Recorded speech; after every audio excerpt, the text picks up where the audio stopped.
Hello నమస్తే welcome to my channel mothers love always infinity. ఈరోజు మన ఛానల్లో సింపుల్గా ఈజీగా ఓన్లీ 4 ఇంగ్రీడియంట్స్తో అదిరిపోయే రైస్లోకి అలాగే టిఫిన్లోకి నేను పుదీనా చట్నీ చేసి చూపిస్తున్నానండి. పుదీనా అంటే హెల్త్కి చాలా మంచిది. ఏంటంటే మనకున్న డైజెషన్ సిస్టమ్ క్లీన్ అవ్వడానికి కానీ నులిపురుగులు ఏమైనా ఉంటే పడిపోవడానికి కానీ ఎక్కువ యూజ్ అవుతుందన్నమాట.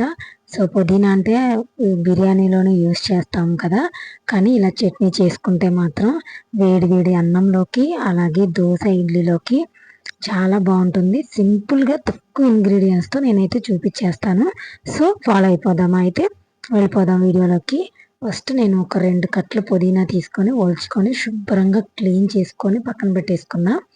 ఇసుక లేకుండా 3-4 టైమ్స్ వాష్ చేసేసుకోవాలన్నమాట. సో కడిగేసి పక్కన పెట్టేసుకున్నా. అలాగే కొన్ని పచ్చిమిర్చి, మనం తినే స్పైసీని బట్టి కొన్ని పచ్చిమిర్చి, అలాగే కొత్తిమీర, కొంచెం చింతపండు, అలాగే 2 టమాటాలు. ఎందుకంటే ఆకు వేస్తున్నాం కాబట్టి టమాటాలు తక్కువే తీసుకోవాలన్నమాట. సో ఇవన్నీ నేను క్లీన్ చేసి మీకు వాష్ చేసుకొని చూపిస్తున్నాను అనమాట. సో ఇప్పుడైతే మనం పచ్చిమిర్చిని ఫ్రై చేసుకోవాలి కదా. తొడలు తీసేసుకున్న కడుక్కున్న తర్వాత పచ్చిమిర్చిని ఫస్ట్ వేయించుకోవాలన్నమాట ఆయిల్ వేసి. సో ఇప్పుడు మనం ఒక కళాయి పెట్టేసుకొని తగినంత ఆయిల్ వేసేసుకొని వేపేసుకున్నా. సో పచ్చిమిర్చి వేపే ముందు పచ్చిమిర్చిని అలా వేపితే పేలుతాయి అన్నమాట టప్ టప్ అని.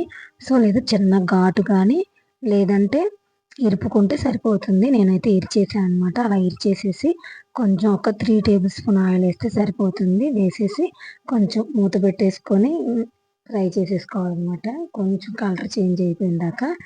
సో చక్కగా ఫ్రై చేసుకున్న తర్వాత చూసారా, ఆ విధంగా వస్తే సరిపోతుంది. నిదానంగా సిమ్లో పెట్టుకొని వేయించుకుంటే పచ్చిమిర్చి బాగా వేగుతుంది అనమాట. ఈ చట్నీ చాలా బాగుంటుందండి, ఒకసారి ట్రై చేయండి. సింపుల్గానే అయిపోతుంది. ఇప్పుడు మనం వాష్ చేసుకున్న పుదీనా అంతా వేసేసేయాలి. పచ్చిమిర్చి ఒక 60-70% వేయించుకున్న తర్వాత ఈ పుదీనా కూడా వేగాలి కదా, కొంచెం పచ్చి వాసన పోయే అంత వేగేలాగా ఆకు మగ్గించుకోవాలి కాబట్టి. సో నేను ఇప్పుడు పుదీనా ఆకునైతే వేపేస్తున్నా, తొందరగానే మగ్గిపోతుంది.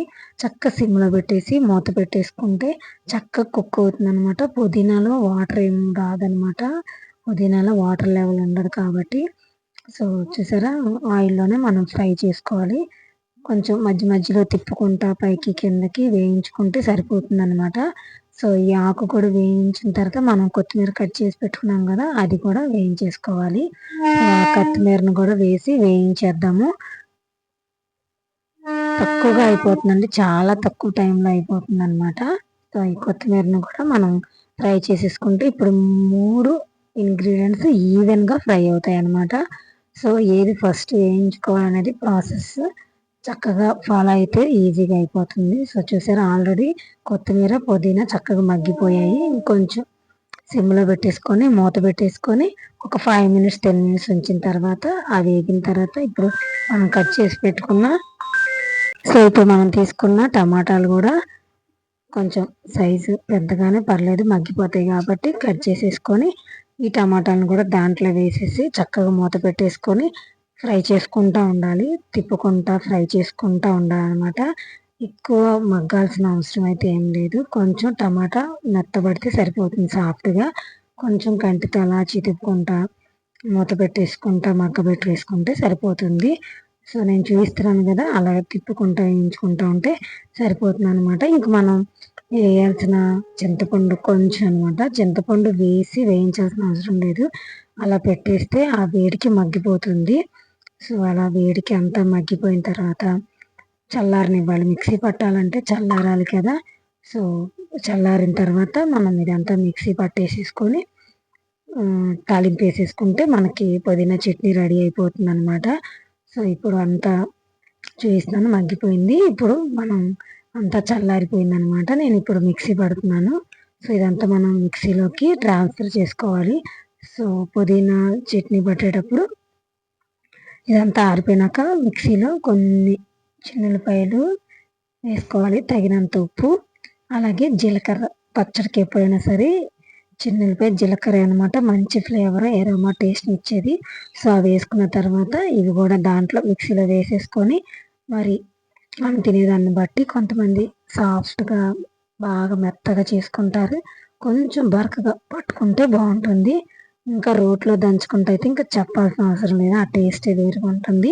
సో మిక్సీ పట్టేసిన తర్వాత నేను ఒక బౌల్లోకి ట్రాన్స్ఫర్ చేసేసుకున్నాను. చూసారా అంత క్వాంటిటీ వచ్చింది. ఇప్పుడు నేను పోపు పెట్టేసుకుంటాను. అదే కళాయిలో పెట్టేస్తున్నాను అనమాట. సో మళ్ళీ తగినంత ఒక 2-3 స్పూన్లు ఆయిల్ వేసేసుకొని, ఆల్రెడీ మనం చిన్నులపాయ జీలకర్ర వేసాం కదా, మళ్ళీ ఇక్కడ చిన్నులపాయ వేయాలన్నమాట. సో చిన్నులపాయ వేగితే చాలా బాగుంటుంది. సో చిన్నులపాయలు చితక్కొట్టుకొని వేసుకొని 4 ఎండుమిరపకాయలు ఇరుపుకొని వేసుకొని, తాలింపు దినుసులు, కొంచెం జీలకర్ర, అలాగే కొంచెం కరివేపాకు వేసుకొని పోపు పెట్టుకుంటే చాలా బాగుంటుంది. ఇంకా పోపేనమాట చాలా టేస్ట్ ఇచ్చేది. సో చక్కగా పోపు పెట్టేసుకొని ఆ పోపు అంతా చట్నీలోకి తిరగబెట్టేసుకుంటే ఇంకా మనకి కావాల్సిన పుదీనా చట్నీ రెడీ అనమాట. ఇంకా చెప్పవలసిన టేస్ట్ ఇంకా అన్నంలోకి అయితే సూపర్ ఉంటుంది. వేడివేడి అన్నం నెయ్యి వేసుకొని సైడ్గా ఆమ్లెట్ వేసుకుంటే చాలా బాగుంటుంది. మా పిల్లలైతే చాలా ఇష్టంగా తిన్నారనమాట. సో మీకు నచ్చితే మీరు కూడా ట్రై చేయండి. Thank you for watching. By by.